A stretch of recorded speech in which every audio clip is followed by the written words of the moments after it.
Hello, Isaac here. So it's been a while since I've made any content, but from around July last year, I've been editing Justin Briley's podcast, Surprising Rebirth of Belief in God. For those that have not heard of it, it is a 30 plus episode, long form documentary podcast that tells a story of why new atheism grew old and secular thinkers are considering Christianity again.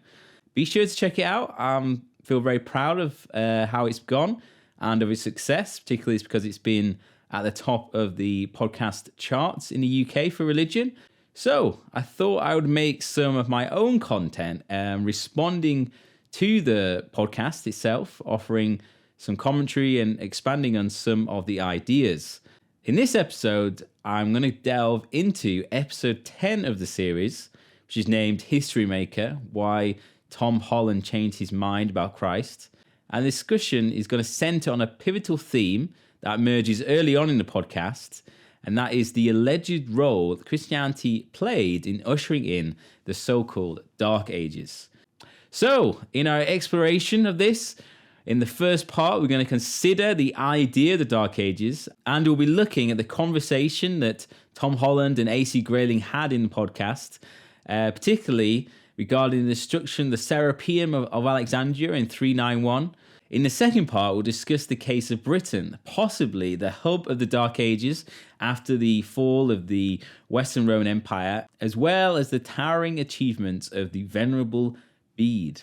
Lastly, we're going to return to the Dark Ages in popular culture today, particularly looking at the book Foundations by Isaac Asimov, which has been turned recently into a popular series on Apple TV. So, let's begin.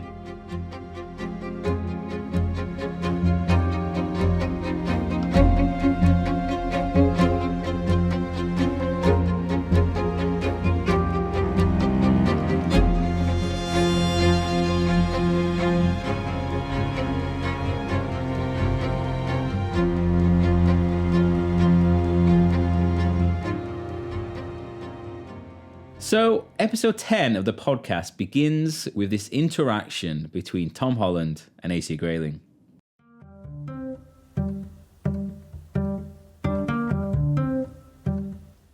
There's no contradiction between saying that the early Christians tried to efface pagan culture. They failed. They smashed a lot of temples and they burned a lot of books. We only have evidence. Hang on a second. What evidence do we have for that? Well, let me give you an example. We have 7 of Aeschylus's plays, and we know the titles of 70. And but what makes you think that we don't have them because Christians destroyed them? This is atheist philosopher A.C. Grayling debating historian Tom Holland on whether early Christians trashed antiquity. Well, because the transmission of these things through antiquity, we know how many of these documents had survived, and then we start. But how do we know it was Christians who destroyed them? Well, we know that Christians destroyed a great deal of the material culture of antiquity. Well, I mean, all you have to do is just read about the first couple of decades after 380 under Theodosius I. But do we have anything in the whom you don't mention? You don't mention the Theodosian attack on, so let's mention on paganism. The Theodosian Code. And right up until 529 AD. Hold on a second, Tom. You had a long go there. The exchange between Grayling and Holland on the big conversation from Premier Unbelievable remains one of the most lively encounters I've ever moderated. Grayling is a respected philosopher and public intellectual, and an outspoken critic of Christianity. In the run-up to the debate, Grayling had published The History of Philosophy, which, from the first page of the introduction, excoriated the Church as a brake on progress historically. Holland had just published his own magnum opus, Dominion, How the Christian Revolution Remade the World. Ever the meticulous historian, Holland repeatedly challenged Grayling to produce actual evidence of an orgy of effacement by early Christians.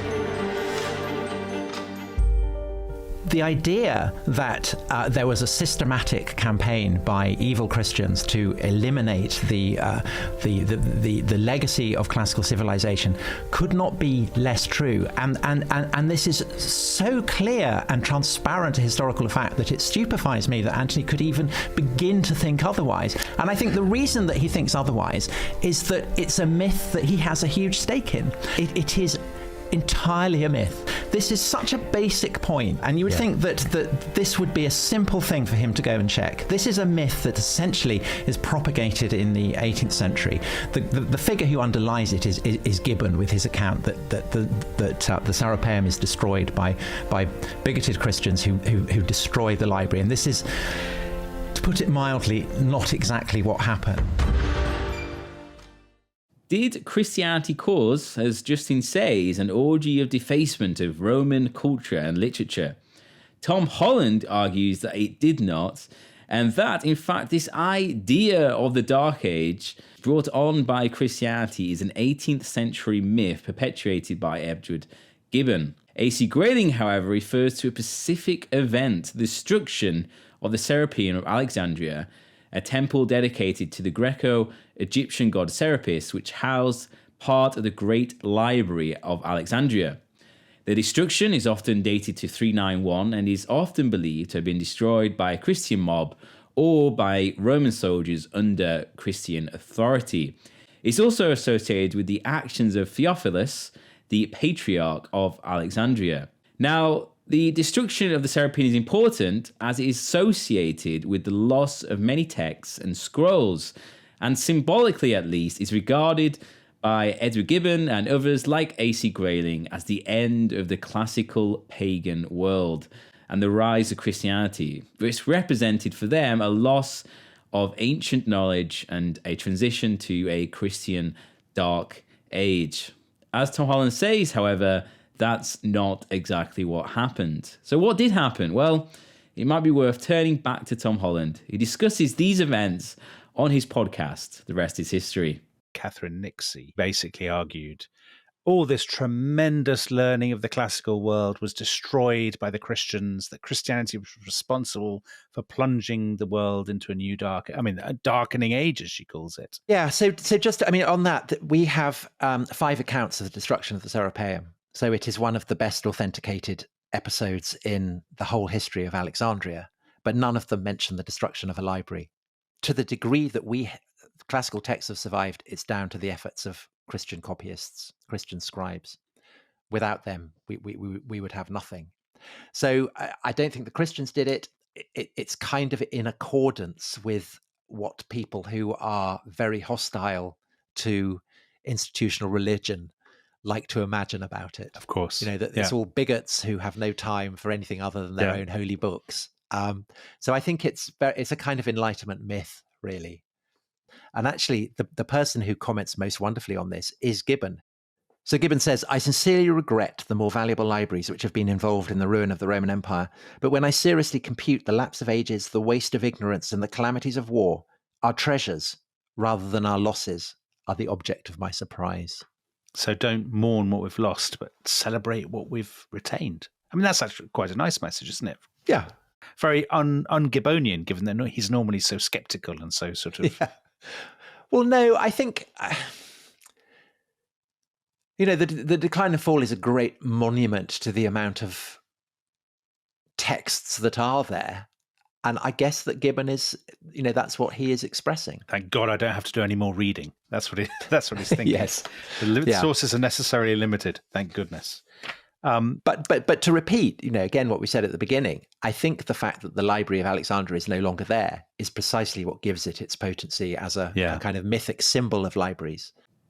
The truth is, although the Temple of Serapeum is destroyed, there is no evidence from those sources that any library or texts were destroyed. In fact, the decline of the Library of Alexandria itself was not due to any single catastrophic event at all, but rather a series of historical events. It begins, at least, with Julius Caesar's civil war in 48 BC and a fire that spread from the harbour to other parts of the city, including the library itself.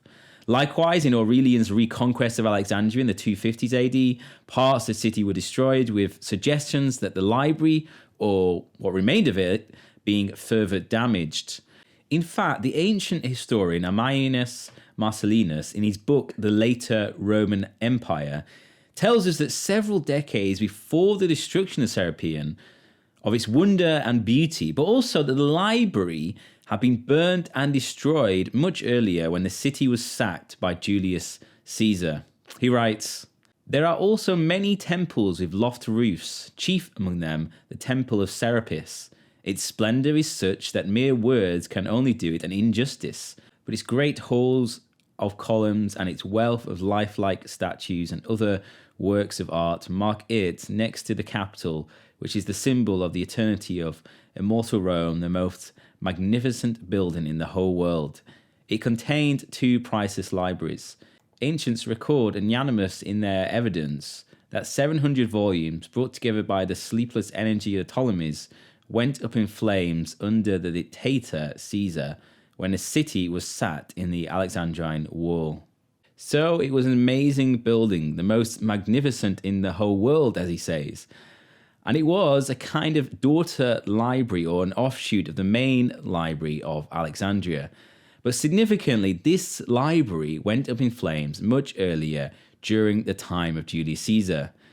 To understand how the destruction of the Serapeum happened, it might be worth understanding the events which led up to it, which are recorded in a number of ancient sources, the earliest being Sozomen in his Ecclesiastical History and Socrates Scholasticus in his Ecclesiastical History. Now, according to the account of Sozomen, it all begins with the actions of the Bishop of Alexandria, Theophilus, who converted the Temple of Dionysus into a Christian church. During this process, pagan statues and secretive objects from the temple were publicly exposed and ridiculed, which angered the local pagan community. This led to a violent response from the pagans, who killed many Christians and seized the Serapeum, the prominent temple in Alexandria, and they fortified it and, according to Sozomen, even tortured and crucified Christians inside. He writes, "They killed many of the Christians, wounded others, and seized the Serapeum, a temple which was conspicuous for beauty and vastness, and which was seated on an eminence.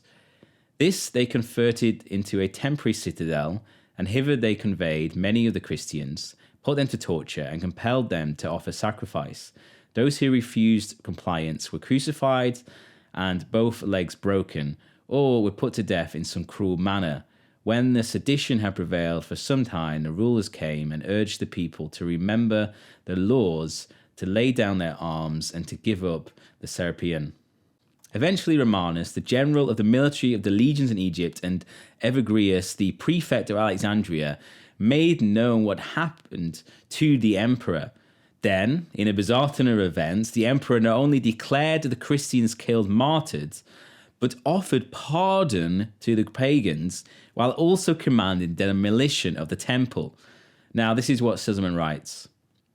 When the emperor was informed of these occurrences, he declared that the Christians who had been slain were blessed, inasmuch as they had been admitted to the honour of martyrdom and had suffered in the defence of the faith. He offered free pardon to those who had slain them, hoping that by this act of clemency they would be the more readily induced to embrace Christianity, and he commanded demolition of the temples in Alexandria which had been the cause of the popular sedition. Sozomen account certainly highlights the complexity of this historical episode. Each side in its own way contributed to the escalation of hostilities. Theophilus' actions, assertive of Christian dominance, provoked pagan communities. The pagan response, rooted in a defense of their traditions, resorted to severe violence. And the imperial reaction, while certainly lenient with its pardon of the violent instigators, involved a drastic measure of destroying the beautiful Serapeum. It's important to add that the destruction of the Temple of Serapeum was an unusual event. It's certainly the case that after Theodosius I's edicts issued from 381 AD onwards, increasingly pagan worship was restricted. This included prohibitions on sacrifice, visiting pagan temples, and practicing certain pagan rituals. I don't think these restrictions on the freedom of worship were good, and it was a move away from the religious tolerance established by Constantine in the Edict of Milan in 313, which had effectively sought to end the persecution of Christianity. Nonetheless, when it comes to the destruction of pagan temples, there are very few instances. The events which led to the destruction of Serapeum are unusual and unique. Overall, the evidence shows that it was far more common for pagan temples to either fall into disuse, as they were abandoned by the communities which had supported them, and in most cases, those pagan temples were converted into churches. There are many examples of this, from the Parthenon in Athens or the Temple of Saturn and Pantheon in Rome. They were all converted into Christian churches. In fact, the Pantheon in Rome, which was built in 27 BC, still stands to this day and is one of the best preserved Roman monuments. In other words, the repurposing of Roman temples by Christians played a significant role in preserving Roman cultural monuments, ensuring their survival even beyond the collapse of the Western Roman Empire. Therefore, it was because of Christianity that the finest elements of Roman culture, architecture, and art were preserved and passed down to subsequent generations. So if we turn to Gibbon, he idealized the Greco-Roman era as a period of intellectual and cultural superiority. By contrast, he depicted the period following the fall of Rome as a time of cultural and intellectual decline, largely due to the influence of Christianity. As we've noted, is what became known as the Dark Ages, largely because of Edward Gibbon and Enlightenment thinkers from this period. Truth be told, though, even Gibbon is not entirely critical of the church, and he does acknowledge the role monks played in preserving Greek and Roman literature. As the historian Keith Windschuttle has recognised, he's in fact approaching the history from an anti-Catholic Protestant perspective. He writes, he talks unambiguously about Jesus as the Son of God and of the pure and proper divinity of Christ. He says that the first cause for the success of the Christian religion was due to the convincing evidence of the doctrine itself and to the ruling providence of its great author. Counterbalancing his denunciation of bishops like Theophilus of Alexandria is in fact that some of his most elegant prose and highest praise is reserved for other figures of the church, especially Pope Gregory the Great, who converted Britannia, and Boethius, the Roman senator and Christian philosopher martyred by the Goths. He also expressed a debt of gratitude to those monastic monks who preserved the monuments of Greek and Roman literature through the Dark Ages of barbarian rule. All of Gibbon's mockery of the miracles claimed for hermit monks, of the celibacy of the clergy, of the worship of images and relics, and of the temporal lust of wealth and power displayed by so many princes of the church can be explained by his Protestantism. Writing for an English audience, he's making the same kinds of criticism of Roman Catholicism that Protestants had urged since Luther. But besides this, what is important to remember is that there was no decline into a dark age in the Eastern Roman Empire. It not only flourished, but it was thoroughly Christian. As Jonathan Pageau recognizes in this clip, if we have to talk about a dark age, we are for the most part talking about Western Northern Europe. One of the let's say one of the tools or one of the weapons of the Enlightenment has been to paint this idea of the Dark Age, this idea of the Middle Ages as this dark, regressive, backwards age. And usually what they mean is basically England and Northern France. Like that's kind of like, it's France and England basically that they're talking about. Maybe Germany is the kind of, and it's only for a few centuries. And if you take into account Constantinople, the very idea of the Dark Age completely vanishes. There is no Dark Age.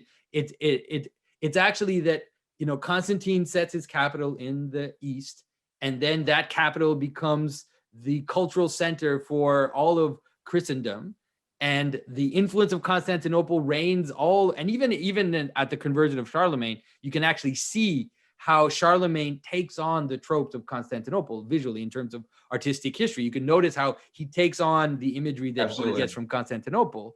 And so like Constantinople had running water and had, education and had all the things of a civilization. And so I think that one of the reasons why we don't know about it is a polemical reason, is that that the modern secularist doesn't like the idea that the Middle Ages don't exist the way that you portray them. Therefore, it certainly is the case that the fall of the Western Roman Empire, dated to 476, caused huge political instability, economic decline, loss of knowledge and infrastructure, and cultural and linguistic fragmentation. Nonetheless, in the widespread disruption that happened in the Western Roman Empire, it was the monastic communities, as even Edward Gibbon recognized, that became the custodians of cultural and intellectual life. As he writes, posterity must gratefully acknowledge that the monuments of Greek and Roman literature have been preserved and multiplied by their indefatigable pens. The monasteries were centers of learning and literacy. Monks copied and preserved classical texts, religious scripture, and philosophical works, ensuring their survival. They played a vital role in transmitting the intellectual heritage of the classical world to future generations, from science to philosophy and history.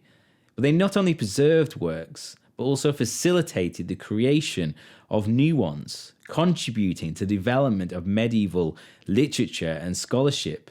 Monasteries were hubs of cultural exchange, and they were frequented by scholars and pilgrims, enabling the spread of ideas and knowledge across Europe. A particularly striking example of such a monastic hub can be found at the edges of the known world, in Britain. If anywhere in the West can be called the Dark Ages, as Jonathan Pageau says, it is here in Britain. And yet, we find in the 8th century one of the most prolific scholars in Europe, the Venerable Bede, a monk who resided in the monastery of Jarrow, which had amassed one of the most extensive libraries in Europe. So, let's turn to Britain and Bede.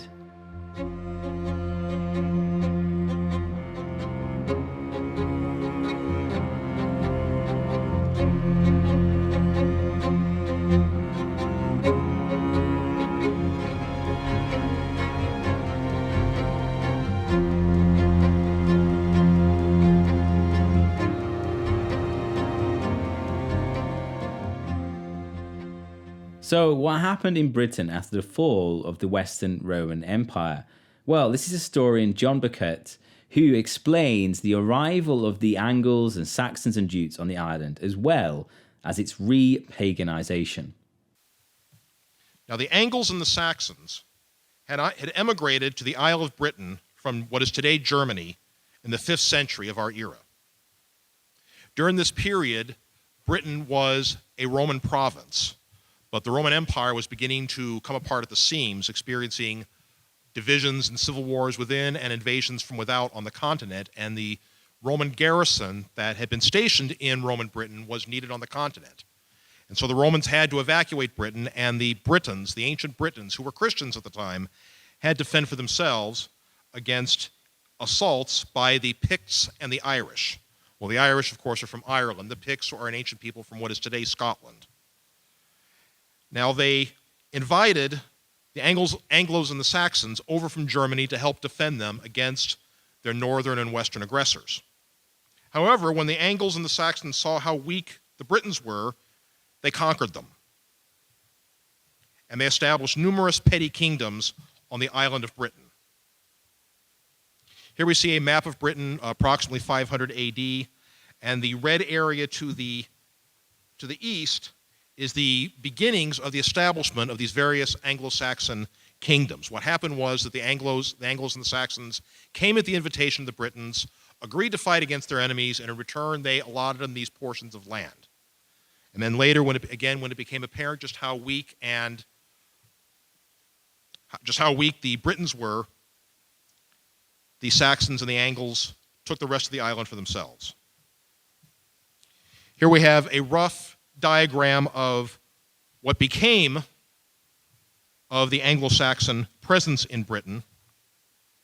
You have, of course, Ireland to the far west, what is today Scotland in the north, and in the western portion of what is today England, what is now Wales and Cornwall, that is where the Britons were confined after the Anglo-Saxons finally ended their conquest.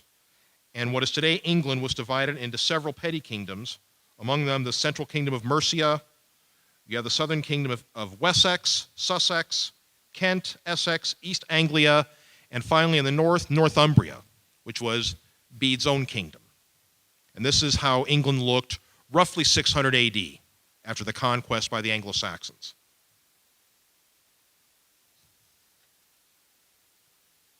Now, the Anglo-Saxons, unlike the ancient Britons, were pagans. And the Christian Britons, largely out of resentment, refused to evangelize them.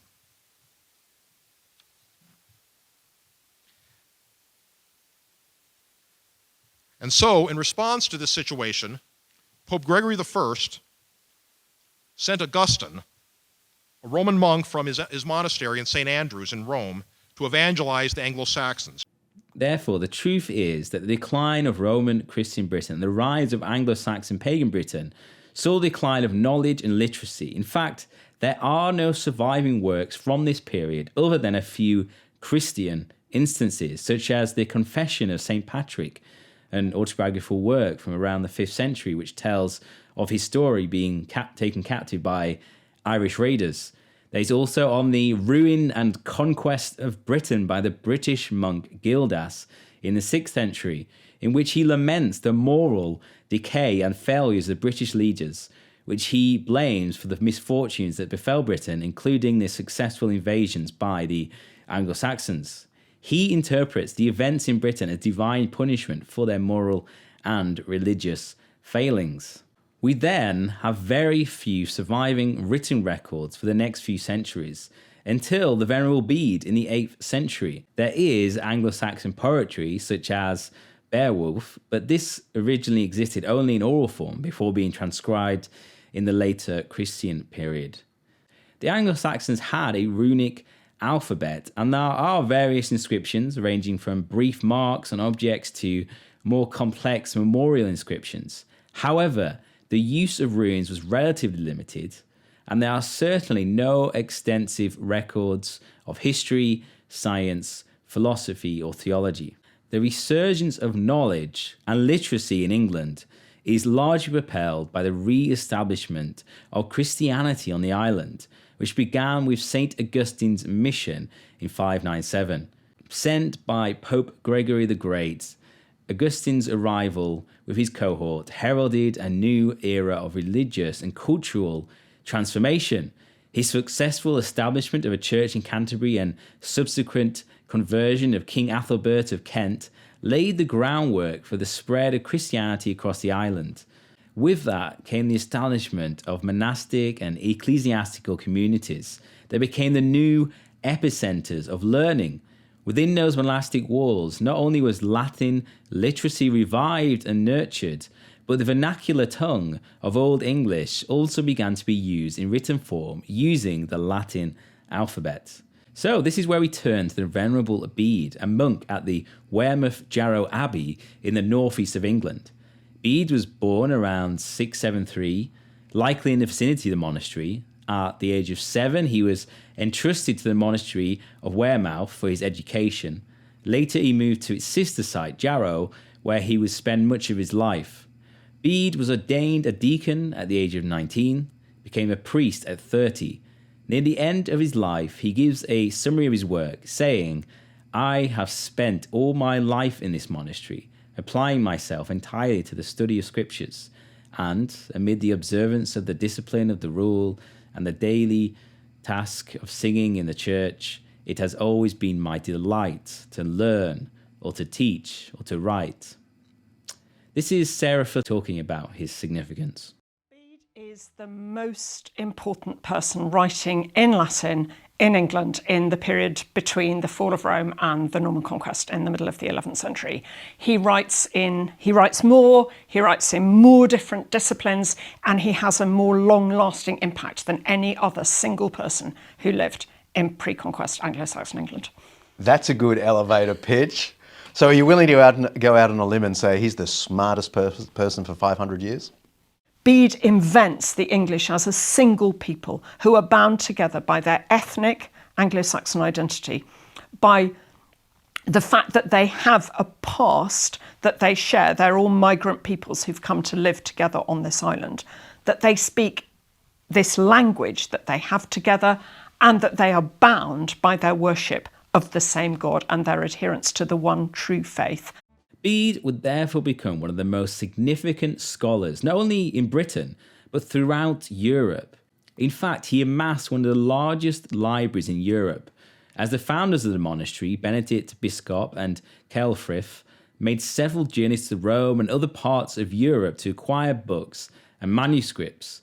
Bede's most famous work that he wrote is the Ecclesiastical History of the English People, in which he traced the history of the English from the Roman period to his own day, and it remains our primary source of information for understanding the history of Britain, particularly the conversion of the Anglo-Saxon kingdoms to Christianity. But Bede wrote over 40 books, including biblical commentaries, biographies of the saints, but also scientific works, including works on nature, the cosmos, timekeeping, and astronomy. Here's a clip of Professor Serapeum. What does he write about the stars? I mean, it's obviously observational astronomy. It's not astronomy like we know it today. No, it is observational astronomy, but let's be very clear. Bede knew absolutely that the Earth was round. He understood. Sorry, Sarah, this was the Dark Ages. They didn't know that. Bede explains to you why we know the Earth is round, because he talks about the curved horizon. And he knows that the stars that we can see in the Northern Hemisphere sky are not the stars that you see in the sky of the Southern Hemisphere. He is because calculating the date of Easter means synchronizing a solar and a lunar calendar, he is extremely interested in the moon and the moon's workings.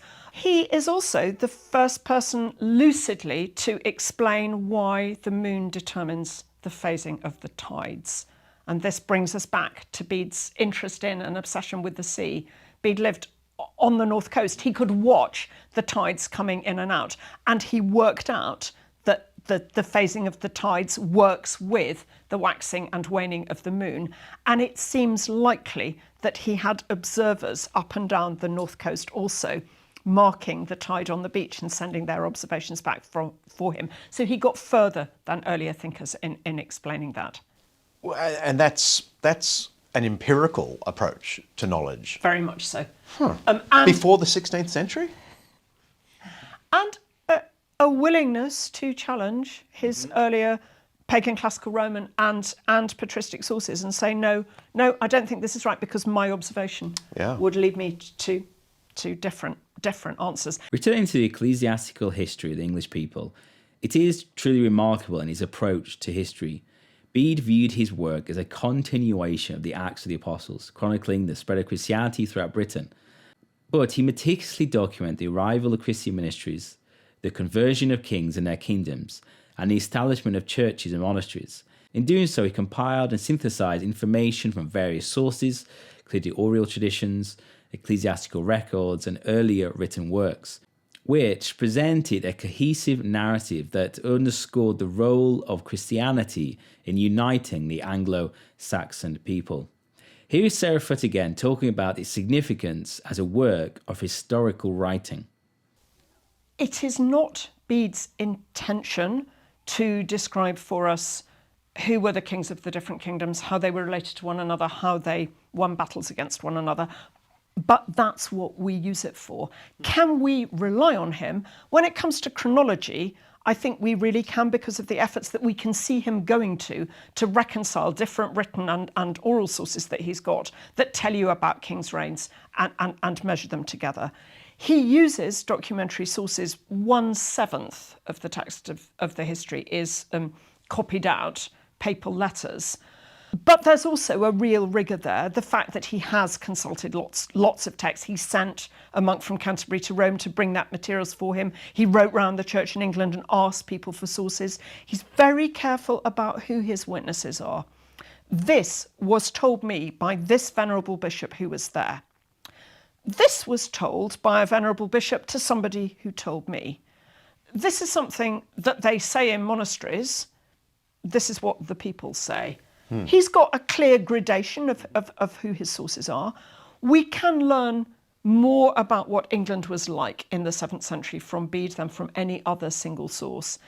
Therefore, it was the reintroduction and establishment of Christianity in post-Roman Britain that laid the foundation for a cultural and intellectual renaissance.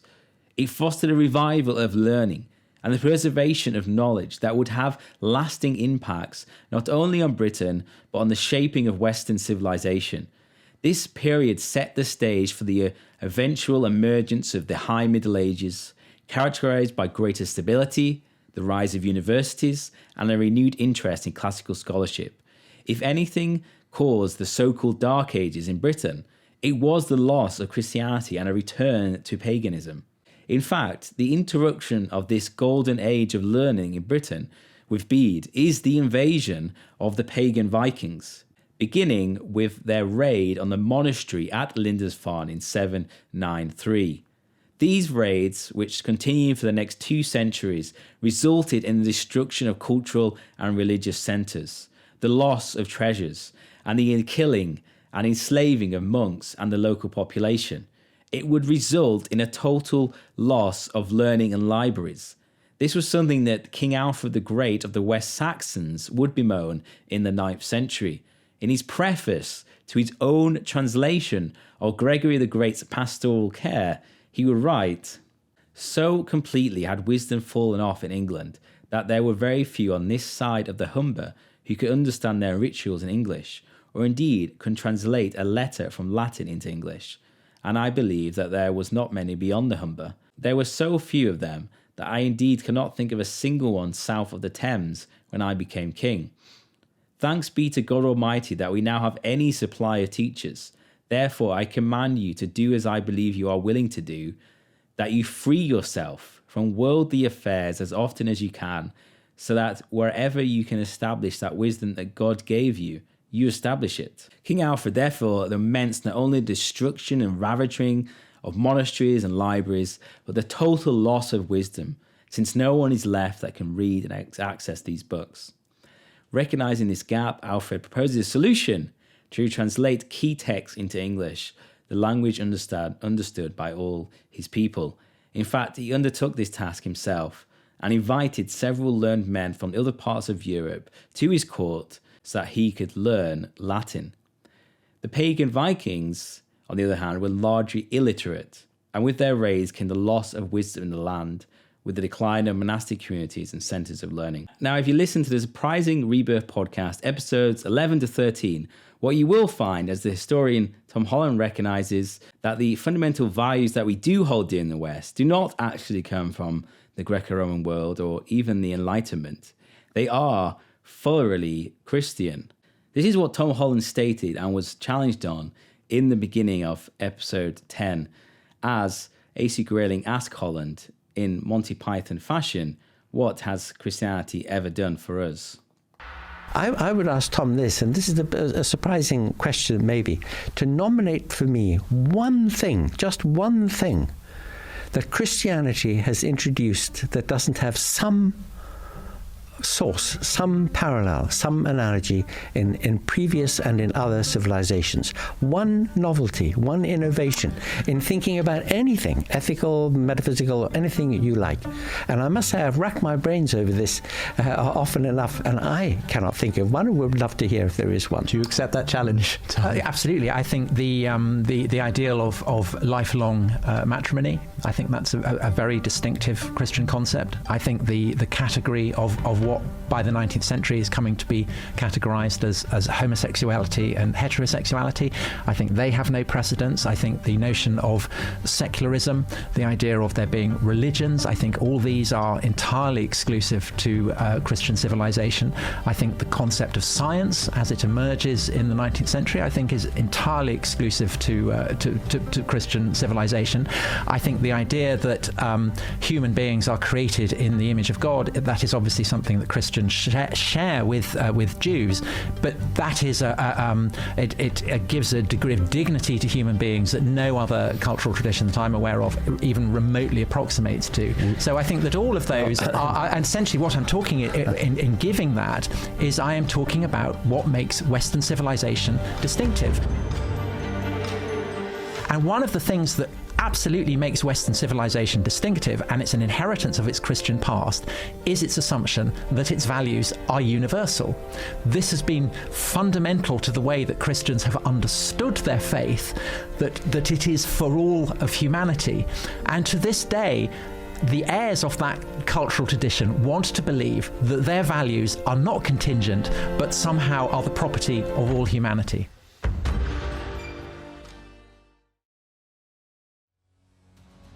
His math was right. The Empire is dying. Wars will be endless. 1,000 worlds reduced to cinders.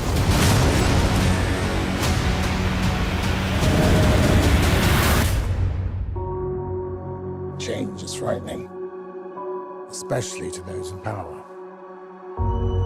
But we can soften the fall. So what's the plan? Many years from now, if humanity is to climb from the ashes, the coming generations will need the knowledge to build upon, a foundation. We must preserve only the most essential pieces of civilization, deciding what is remembered, what is forgotten. We are now staring down a barrel of a crisis. This is the plan.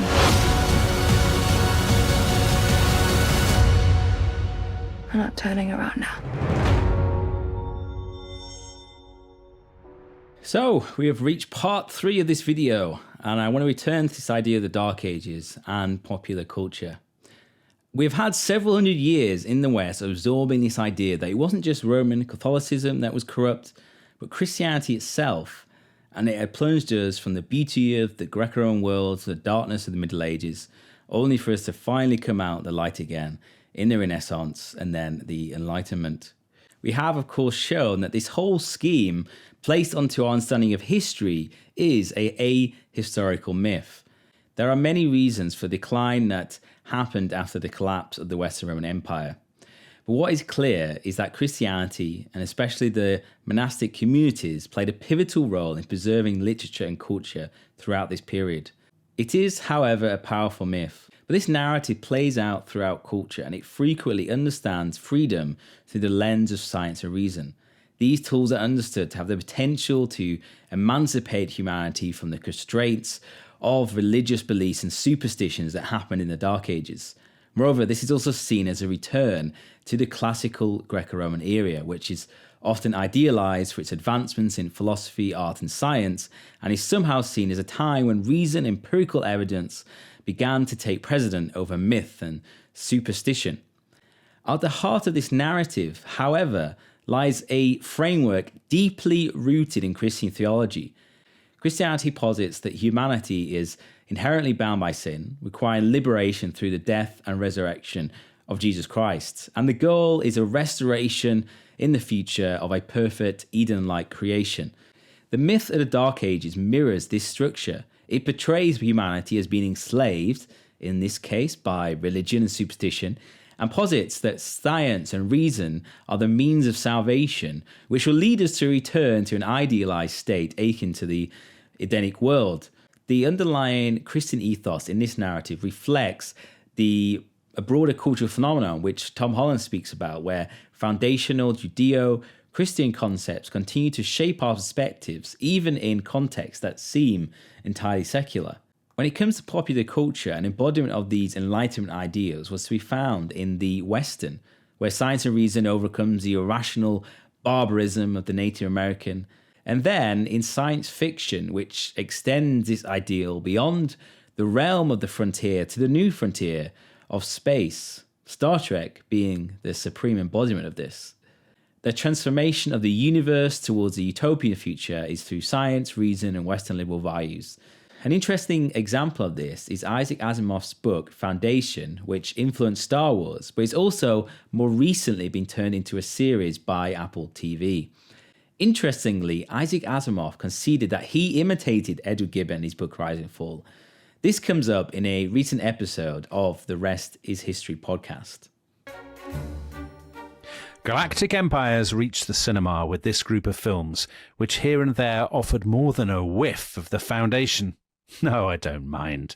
Imitation is the sincerest form of flattery, and I certainly imitated Edward Gibbon, so I can scarcely object if someone imitates me. That was the very well-spoken Isaac Asimov. Who knew he came from the Cotswolds? That was Isaac Asimov, Tom, and he was talking about Star Wars.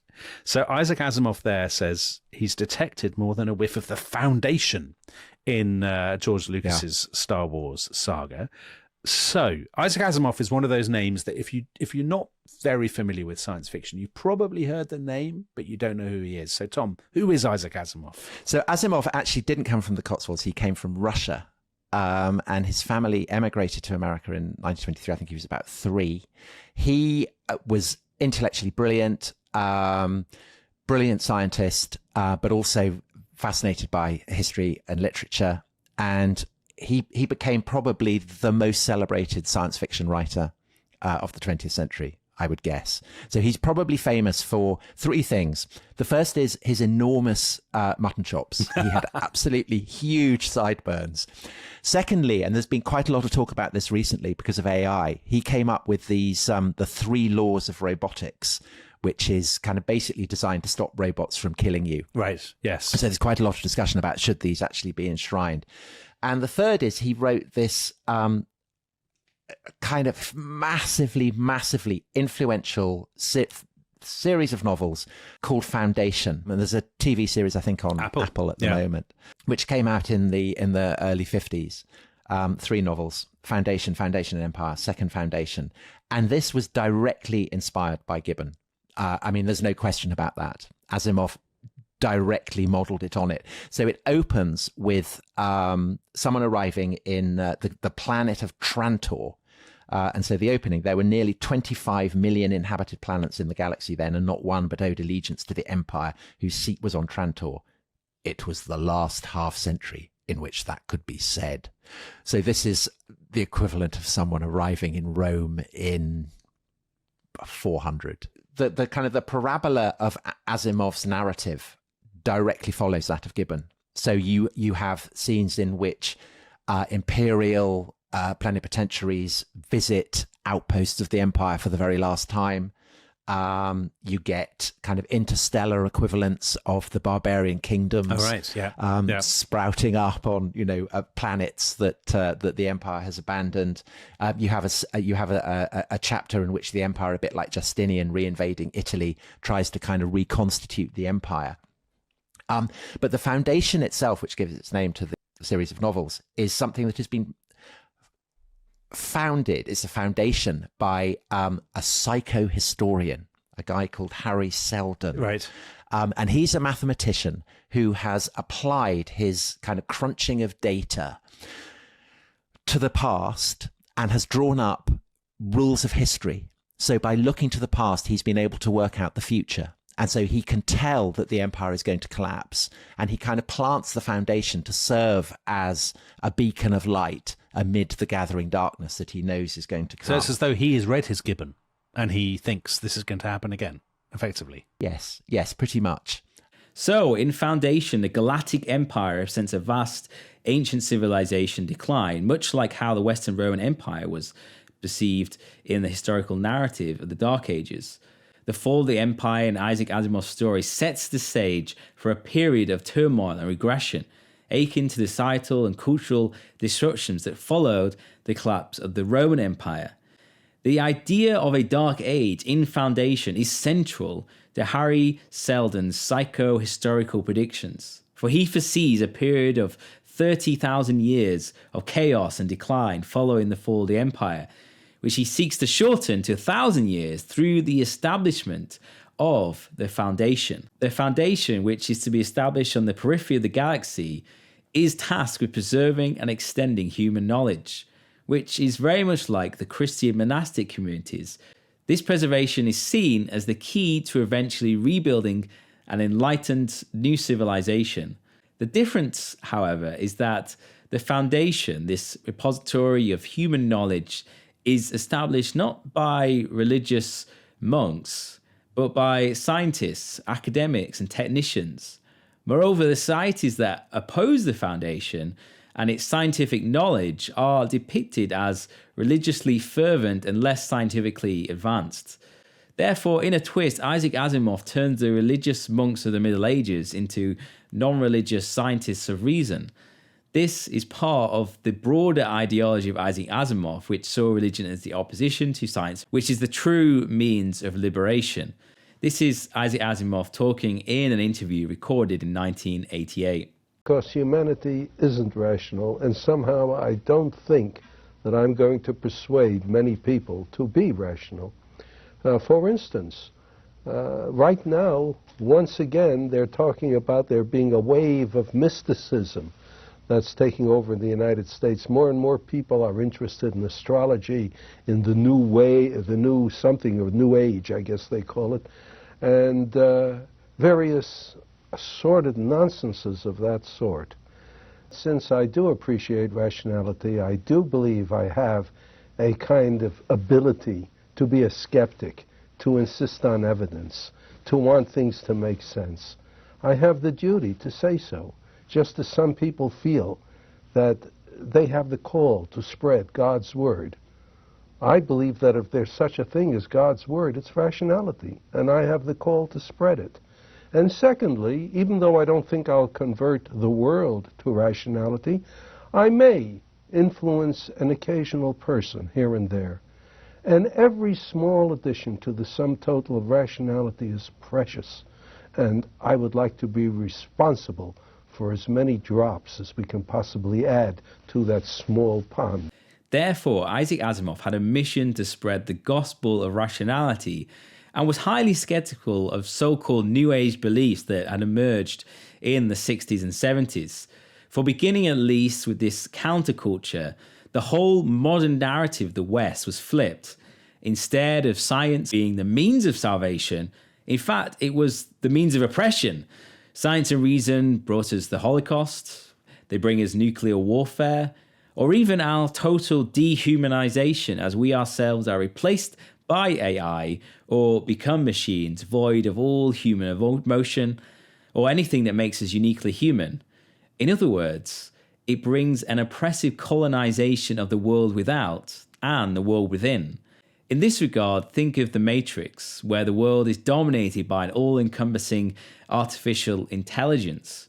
The narrative contrasts the bleak, oppressive reality controlled by technology with the human struggle for liberation, which is often tinged with spiritual undertones. Or think of something like Avatar, which contrasts the technologically advanced, resource-exploiting human invaders with the spiritually connected, nature-bound Na'vi people.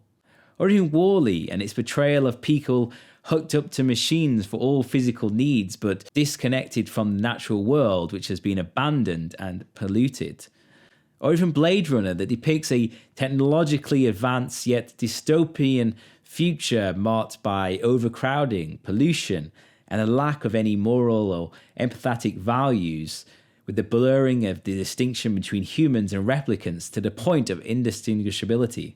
Therefore, what becomes popular in response to the oppression of science and reason in the West is not a return to Christianity, but a discovery of Eastern spiritual practices like meditation, mindfulness, yoga, or psychedelics that offer a means to explore something non-rational and spiritual, often with an emphasis on a return to nature.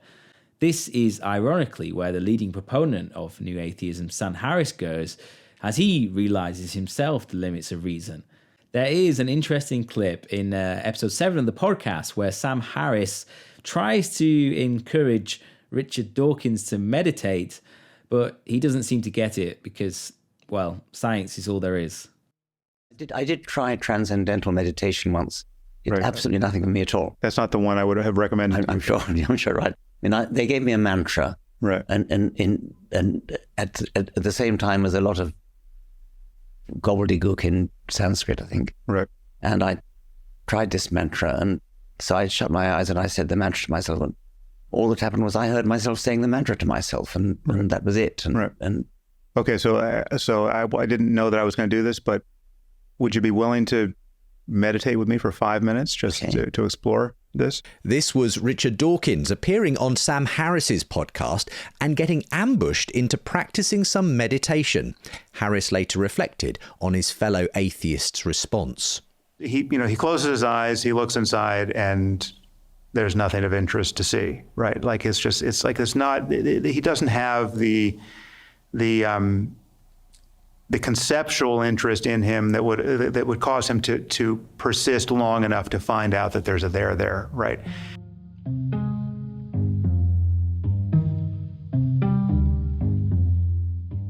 I couldn't stand it.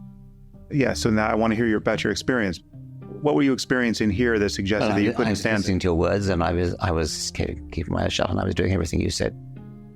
I couldn't see the point of it. What is the experience of not seeing the point of it? You're thinking, right? You're in each of those moments, you're thinking and you're not noticing that you're thinking. So you'll think, what's the point of this? Well, I was thinking, I was aware that I was thinking. I was aware of my thoughts. I was aware that the thoughts came into my head. I suppose I felt it. I mean, I wasn't bored. I wasn't, but I would be for 24 hours. 5 minutes would be about my limit, I think. All right. Well, you might need a microdose or even a macrodose. Yeah. This is not a problem with LSD or psilocybin or MDMA. I know that if I gave him 100 micrograms of LSD or 5 grams of mushrooms or 25 milligrams of psilocybin, there's just no possibility that nothing's going to happen. Meanwhile, Sam Harris describes using psychedelics as one of the best experiences of his life and talks of there being a there, whatever that means. Once you have one of these experiences on psychedelics or on a drug like MDMA, you know that there's a there. You know that unconditional love is a possibility, right? You know that feeling truly one with nature, right? I mean, just so one with nature that you could spend 10 hours in front of a tree and find that to be the most rewarding experience of your life, right? That's a possible state of consciousness. Now, it may not be the state of consciousness you want all the time. You don't want to be the crazy guy by the tree, who can't have a conversation about anything else. But, it is among the best things that has ever happened to me. What has become clear is the recognition of the limits of science and reason for human fulfillment and its potential to be oppressive. This is something that Ian McGilchrist has argued, who works in the fields of psychiatry, neuroscience, and philosophy. He argues that left-hemisphere dominance has had wide-ranging effects on Western philosophy, science, art, and society, and suggests that it has led to an overly analytical, reductionist view of the world, which neglects the complexity, interconnectedness, and intrinsic value of life. In an interview on the Freedom Pact YouTube channel, he makes it clear that human fulfillment does not come through left hemisphere dominance, as Sam Harris has now apparently realized, but through a rebalancing, which entails reconnecting with the social, nature, and the sacred. And it's the ability to go with the flow in a creative way that allows that core of humanity in one to flourish. And this will be that one has a nourishing, deep relationship with other human beings and with nature and with the realm of whatever you like to call it, the sacred, the divine. I believe those are the things that make us fulfilled as a human being. The social, the relationship with nature and the relationship with the sacred or divine. And it's not just my opinion, as I show at length, there's masses of evidence that these three things are the most important for making people happy, giving them psychological health, giving them physical health, which is astonishing, but it's true, and making them feel fulfilled and able to be resilient in meeting whatever interesting adventures life throws in our way. So it might, at first glance, be fairly obvious why so many of us are so stressed, so unfulfilled, so anxious, so depressed, because we've actually done our best to destroy social cohesiveness. We've done our best to vandalize and subdue nature, and we box ourselves up in little urban boxes instead of living alongside it, in the rhythms of it, in the depths of communion with it. And we've also decided that really only perhaps simpletons still believe that there might be something like the divine or a soul or God, whereas in my view, only simpletons dismiss that possibility. I don't say they have to embrace it, but I think what gives away that people aren't really thinking very well and are completely under the sway of the left hemisphere is people who just outright fundamentalist atheists, very much like fundamentalist believers, be they Muslim, Christian, or anything else. Fundamentalism is the dogma of the left hemisphere. Getting away from that, leading a much more subtle, nuanced life is the one that I would suggest we try to cultivate. Now, I don't think science and reason can liberate us, but it's neither our oppressor either. As beings created in the image of God, we have the potential to use what we have at our disposal to bring order out of chaos, in order that humanity and creation can flourish and that God the Creator can be brought praise. But, on the other hand, we can use what we have to be bearers of chaos, and in the process worshipping ourselves as God and destroying humanity and creation. Therefore, the proponents of science and reason as our saviour, or the counterculture which rejected it for an eclectic blend of esoteric Eastern spirituality, I think has reached the end of the road. This is something that has been brought out in the Surprising Rebirth podcast. And a good example of this is the journeys of Paul Kingsnorth and Martin Shaw. It became clear to them that their exploration of these Eastern spiritual avenues left them unsatisfied and revealing an underlying desire for a relationship with the person of Jesus Christ. This is Paul Kingsnorth speaking on the Re-Enchanting podcast about his journey from Buddhism and Wiccan to Christianity. The first place I went was Buddhism, which is often the case with Western people these days, because Buddhism is very accessible. So I spent about 5 or 6 years studying Zen and practicing Zen and Chan Buddhism, which was very productive, and I did learn a lot, and I had a lot of experiences. I especially learned a lot about the nature of the self. Buddhism is very good at teaching you the nature of the kind of the false self. But there was also something missing from it, and I wasn't sure what it was, but I sort of realized to my horror that maybe it was God. I thought, no, this can't be true. No. So I didn't want to use that word, but I thought, well, I don't know. I sort of wanted to worship something, which I thought was a bit weak of me. But there was a lack of relationship somehow in Buddhism for me. There wasn't a relationship to I felt like there was a source of something. There was something big going on, and I didn't have a relationship with Buddhism. So at the same time I was studying, I was reading mythology, I was going on 4-day retreats in the woods, 4 days of fasting in Dartmoor, in the woods, and doing all sorts of other things as well. And eventually I ended up thinking, well, look, maybe I need a nature religion, right? Because I love nature. I should have a nature religion. That might work. So I've always been very interested in sort of magic and things. So I ended up, as you say, joining a Wiccan coven. So a sort of new age witchy thing for a while. For a couple of years I did that. And that was interesting as well. I learned some things from that. But Wicca is a sort of false made-up religion with lots of different aspects of things cobbled together from kind of the Masons and Aleister Crowley and all sorts of other stuff like that. So some of it's interesting, but some of it's a bit sinister. You don't realise that till you're in it. Not deliberately so, but I think that kind of thing is playing with powers that the people involved in it don't necessarily realise they're playing with. Okay. But anyway, what really happened was I still had a sense that this wasn't quite right. And then all sorts of strange things started happening to me. I had a dream about Jesus, and I thought, what was that about? I wrote it down. It was so very particular. Then I started having sort of... Weirdly, I kept meeting Christians everywhere, so I felt like something was happening, right? So I felt like all these Christians were coming towards me. At the time, I was running this writing class, and suddenly I had all these priests saying, "Can you help me with my writing?" Don't you hate it when that happens? Terrible. I know, they're everywhere. And then I do things like discovering that friends of mine who I hadn't known were Christian were actually Christian, and then all sorts of stuff. And then suddenly it was Christians everywhere, and I was going, "What's going on?"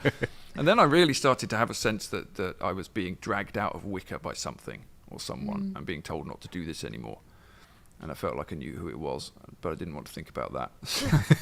But a lot of things happened to me, to cut a long story short, and it was partly a sort of intellectual dissatisfaction with what I was doing, but more than that, it was actually a lot of experiences. I felt like I was being really forcibly dragged towards Christianity. And, you know, C.S. Lewis wrote about this very famously, didn't he? For fearing the approach of the one who he desperately desired not to meet. It was a bit like that. Yes. So in the end, I just thought, oh, maybe I'm a Christian. Damn, this is bad. I don't want to be a Christian. Don't like Christians. Don't like this. This is bad. But, you know, then of course I started to look into Christianity and start reading getting into the real meat of it. And then, of course, you realise that it's not what you thought it was, and that the depth of it and the cosmology of it is really not what you thought you learned at school.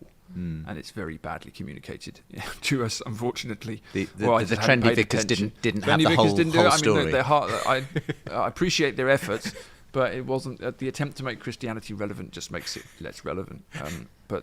Anyway, so I just started looking around and walking into churches and sitting at the back and things. It also appears that Russell Brand may be coming to a similar realization, as evidenced by his recent online discussion about Christ.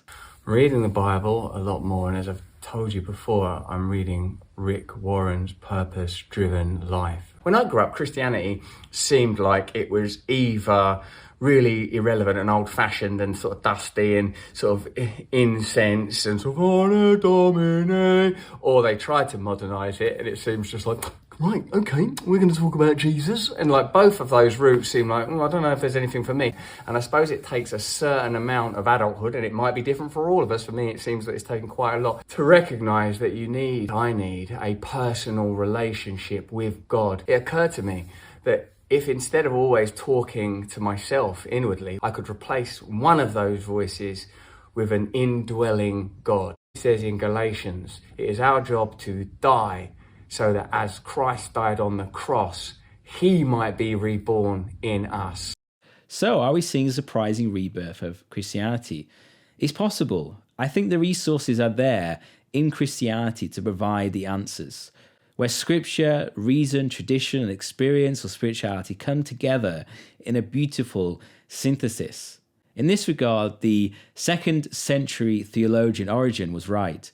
Jesus Christ represented the accumulation and fulfillment of all philosophical wisdom found in the Greco-Roman thought.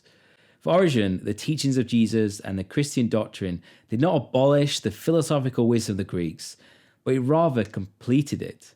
He saw Christ as the embodiment of the ultimate truth towards which all philosophical inquiry was directed. Or, as C.S. Lewis recognized, Christianity is the true myth, and all the other many stories and themes found in ancient myths and religion across cultures find their fulfillment in the real historical figure of Jesus Christ, the God-man who lived, suffered and died and rose from the dead. In other words, it all finds its fulfillment in Jesus Christ, the way, the truth, and the life. But that awakening begins first with the recognition of the real oppressor, sin and the devil, and the real saviour, Jesus Christ. Finally, I want to end with this clip of Tom Holland in episode 12 of the podcast, where he talks about how the strangeness of Christianity is its appeal, and how his experience at a church desecrated by ISIS in Sinjar made him wonder, is it true? Is everything weird? My mind was saturated with all biblical stuff. And we went to a church that had been systematically desecrated, and it was kind of scattered all over, the bombs, all over the place. They brought in power drills and demolished the altar and everything. they'd taken all the pictures off and smashed them on the ground. There was a picture that I picked up that showed the Annunciation with kind of Gabriel's wings. Was kind of open to the idea of there being angels at that point. I was so kind of spacey that it didn't remotely seem to me impossible that there were angels.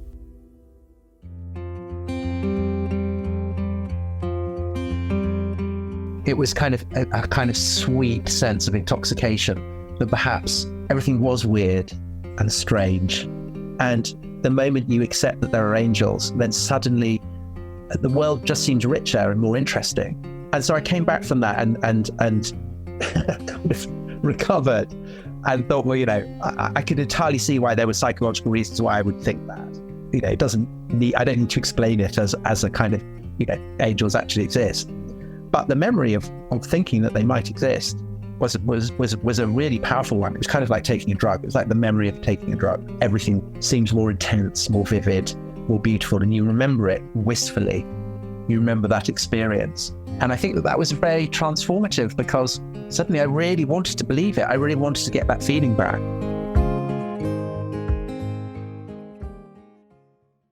I guess what I would say to Tom Holland is, yes, the world is much richer and more interesting when you accept that Christianity is true. Anyway, thank you for watching this episode, and be sure to check out the Surprising Rebirth of Belief in God podcast. And do let me know what your thoughts on my commentary in this video. I'd love to hear from you.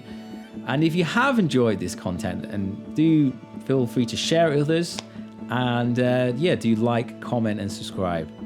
So, thank you for watching, and I'll see you next time. Bye.